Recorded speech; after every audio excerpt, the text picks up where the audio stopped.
Buenos días chicos, otra vez. Muy encantado de haberos visto ayer y pues comprobar que todos o casi todos pues estáis aparentemente bien, ¿vale? Eché un poco de menos vuestras participaciones, escucharos, veros la cara, pero bueno, de todas formas me gustó y sobre todo saber que estáis ahí, ¿vale?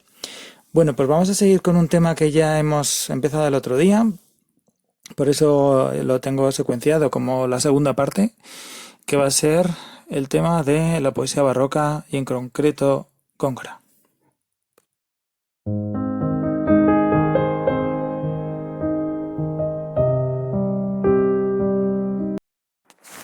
Bueno, yo no quiero empezar este tema sin deciros que Góngora es sin duda uno de mis poetas preferidos, igual que lo comenté también con Garcilaso. Ocurre además que en el caso de Góngora va a ser uno de los poetas más admirados por un grupo de poetas que veréis el año que viene, segundo de bachillerato, que es el grupo de poetas de la generación del 27, por Lorca, Alberti, Pedro Salinas, Vicente Aleixandre, estos grandes poetas que adoraron, en su momento admiraron a Góngora y que gracias a ellos en parte nos lo pusieron en la historia. Esto lo veremos en segundo de bachillerato. Hoy, y más exactamente, sobre todo este curso, vamos a ver de verdad quién fue Góngora y cómo era su poesía. Pues lo primero es que a mí me gustaría que os fijaseis en esta imagen que estáis viendo ahora mismo en la pantalla y que es una fotografía de un cuadro de Velázquez, que ahora mismo está en el Museo de Bellas Artes de Boston. Fijaos un poco en su gesto, ¿no? Es un gesto un poco altivo, un poco orgulloso y como desconfiado, ¿verdad? Bueno, pues algunos rasgos de su personalidad, desde luego, sí que captó aquí Velázquez muy bien, ¿no? Porque esta es efectivamente en gran medida la personalidad de Góngora. Una personalidad que va a chocar radicalmente con otro gran poeta de la época, uno de nuestros grandes genios, también de la literatura, que fue Quevedo. Luego hablaremos de ello, ¿vale? Y más allá de este gesto captado por Velázquez, pues por la información que tenemos de su vida podríamos decir algunas cosas más, ¿no? Por ejemplo, el hecho de que aunque fue religioso y ocupó un cargo de racionero, es decir, un cargo, digamos, administrativo dentro de la Iglesia, ¿no? De la organización de la Iglesia, ocupó este cargo, como os decía, en la Catedral de Córdoba, que fue su ciudad natal.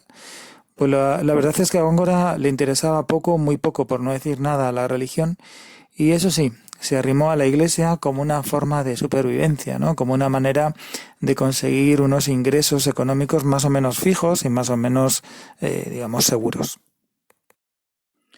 Y es curioso porque a pesar de este cargo religioso, incluso llega a ser capellán real ya durante un tiempo con Felipe III, con el rey Felipe III. La verdad es que, como os decía, la religión no le interesaba mucho. Y también quiero que os fijéis en el retrato.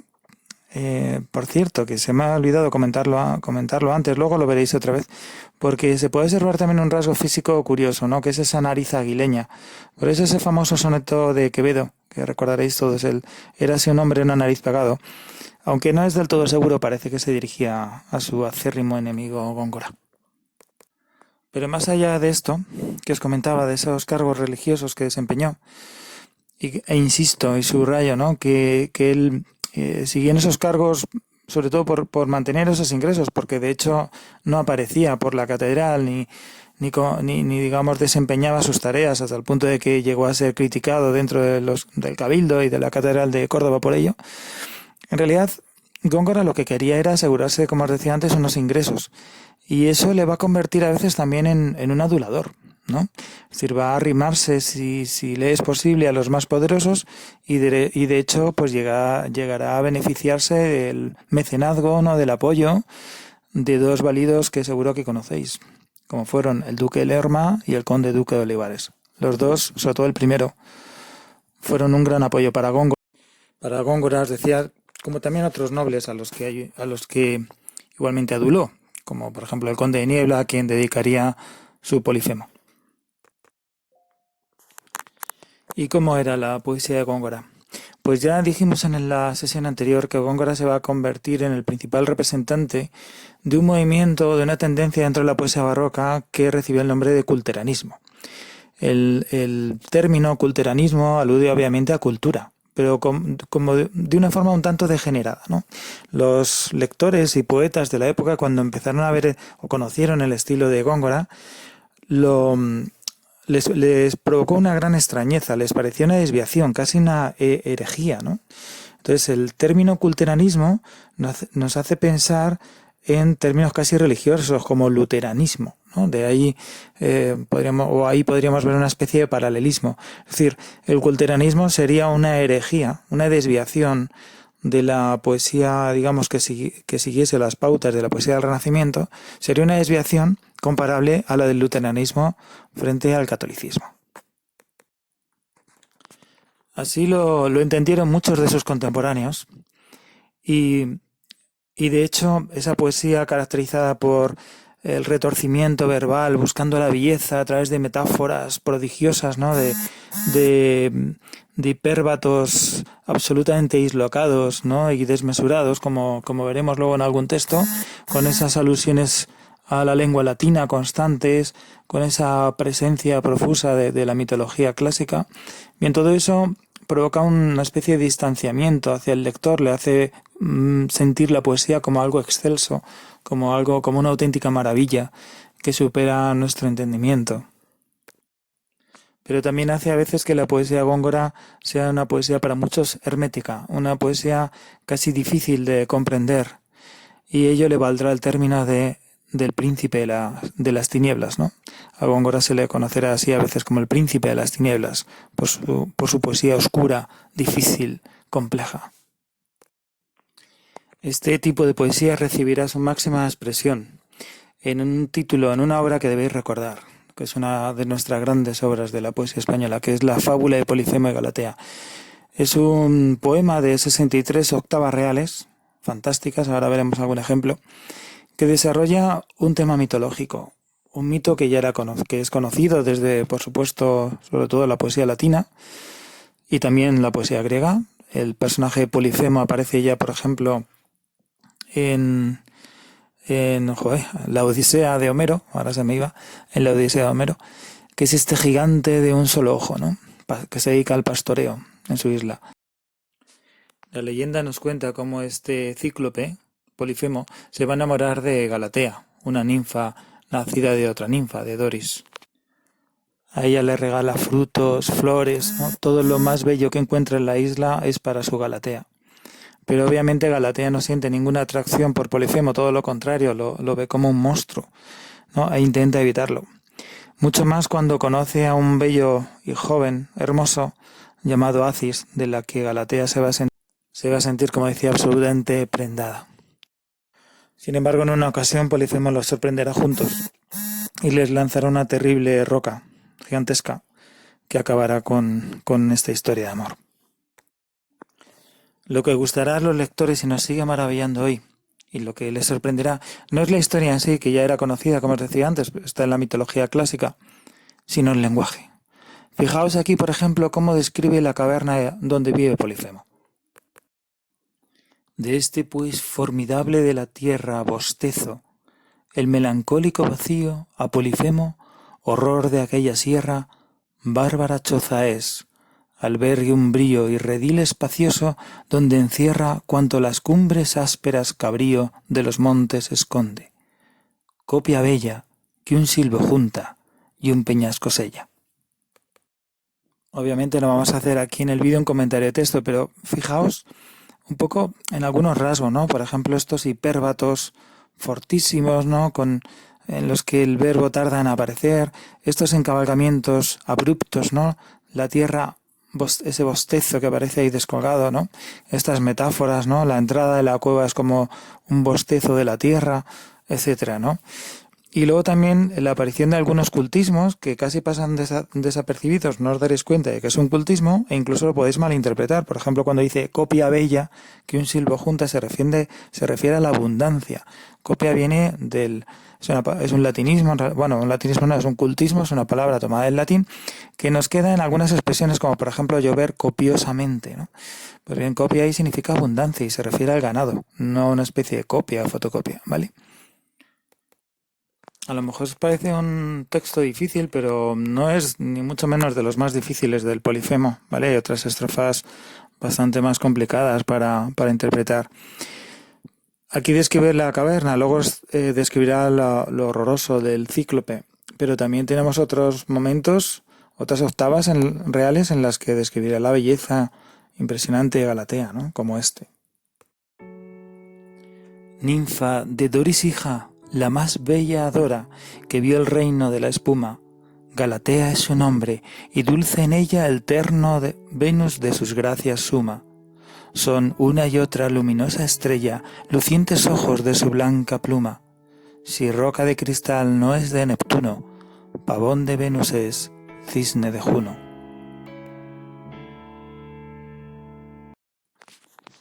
Pero aparte del príncipe de las tinieblas, del gran poeta culterano que fue Góngora, que no solamente escribió la fábula de Polifemo y Galatea, sino otros muchos sonetos y poemas.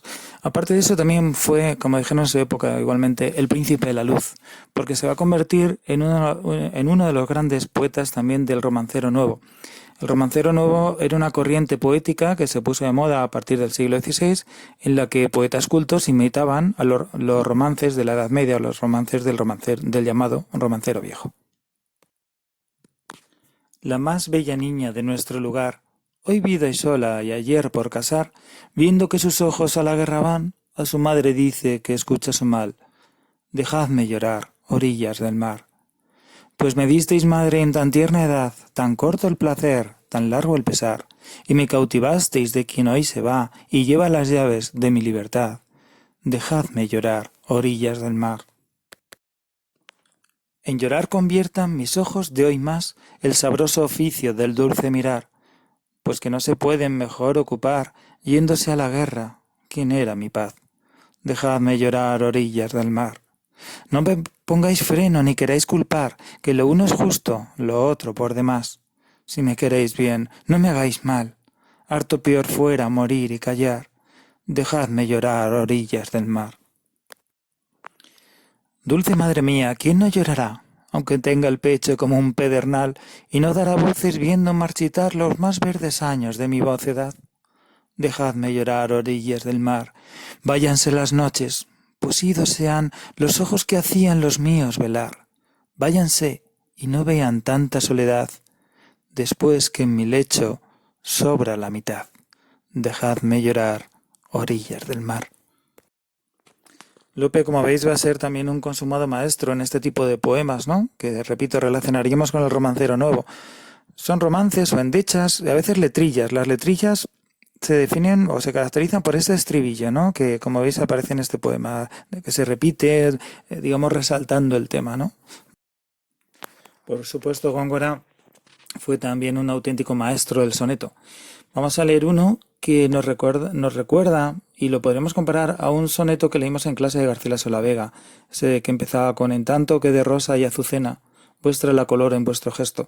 Bueno, pues este soneto trata el mismo tema, ¿no? El cóligue Virgo Rosas, el tópico del cóligue Virgo Rosas, pero en este caso con una interpretación muy barroca. Ese pesimismo, ese desengaño que caracteriza la época, lo vamos a ver sobre todo, digamos, magistralmente marcado en el último verso, que cierra el poema de una forma magistral. Vamos a leerlo.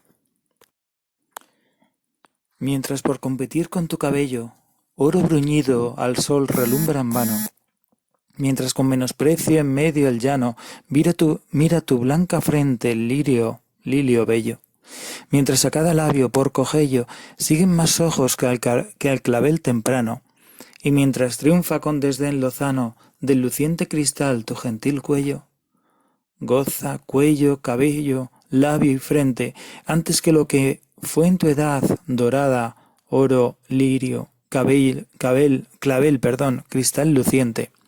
No solo en plata o viola troncada se vuelva, mas tú y ello juntamente, en tierra, en humo, en polvo, en sombra, en nada. Fijaos ese final con esa gradación o clímax, ¿no? Cuando se produce esa especie de numeración que en este caso intensifica, ¿no? El significado tierra, humo, polvo, sombra y finalmente nada, ¿no? Con ese final nihilista, ¿no? Ese final tan negativo sobre la futilidad de la vida y sobre todo de la juventud. En Góngora sin duda tenemos a uno de nuestros grandes poetas. Sin embargo, el final de su vida fue muy triste. Enfermo, debilitado también por sus propias deudas, ¿no? Él tenía el vicio de la ludopatía, era demasiado aficionado al juego, ¿no? Y se arruinó.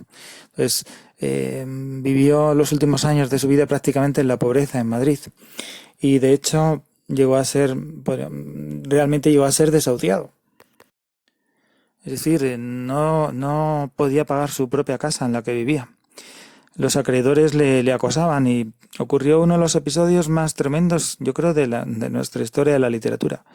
Como sabéis, que ya lo he comentado alguna vez, su enemistad con Quevedo era terrible, y Quevedo era un hombre poderoso y digamos, económicamente muy acomodado.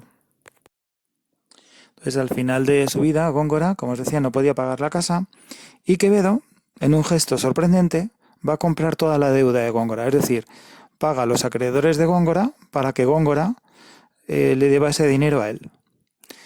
Bueno, esto que podría parecer un gesto solidario, sin embargo, va a ser terrible, porque Quevedo va a ejercer como acreedor y va a echar a Góngora de su propia casa. Pobre, enfermo, ciego, prácticamente ya no veía a Góngora, volverá a su Córdoba natal, donde morirá en 1527. El año de la muerte de Góngora, 1527, es el que justificará el término de la generación del 27 que os decía al principio, cuando, 300 años más tarde de su muerte, este grupo de poetas magnífico que veremos en segundo bachillerato reivindica su figura.